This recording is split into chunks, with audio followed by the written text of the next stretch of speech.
Big pass Tamil season 8ல இன்னைக்கு என்னடா டாஸ்க்க சீக்கிரமாவே முடிச்சுட்டாங்க அப்படின்னு பார்த்தா, என்ன அட்வர்டைஸ்மென்ட் அதாவது ஆடு விளம்பரம் பண்றதுக்காக தான் முடிச்சிருக்காங்களாட்டுக்கு.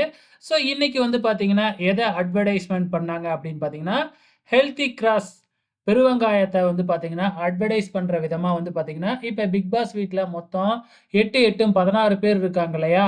இதுல வந்து பார்த்தீங்கன்னா, டாப் 8 வரையா இருக்கிறாங்க. அதே மாதிரி வந்து பார்த்தீங்கன்னா, எக்ஸ் கண்டஸ்டன்ட்ஸ் ஒரு 8 பேர் இருக்கிறாங்க. இதுல வந்து பார்த்தீங்கன்னா, எக்ஸ் கண்டஸ்டன்ட்ஸ்ல இருந்து ரவீந்தரையும், டாப் 8ல இருந்து பவித்ராவையும் ஜட்ஜஸா போட்டாங்க. மீதி இந்த டீம்ல 7 பேர், இந்த டீம்ல 7 பேர் இருக்காங்க இல்லையா? இவங்க பெருவெங்காயத்த ம முதன்மையா வச்சு ஒரு 5 டிஷ் வந்து அவங்களே குடுத்துர்றாங்க. அதத்தான் சமைக்கணும் அப்படிங்கிற மாதிரி சொல்லியிருக்கிறாங்க.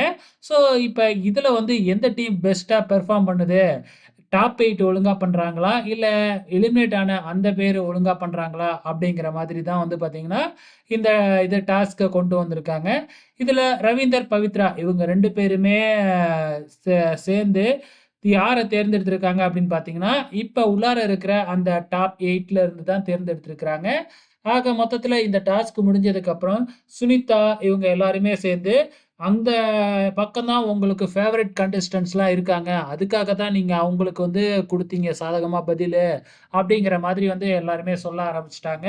ஓகே ஃபிரெண்ட்ஸ், உங்களோட கமெண்ட்ஸ மறக்காம இந்த வீடியோ கீழ கமெண்ட் பண்ணுங்க.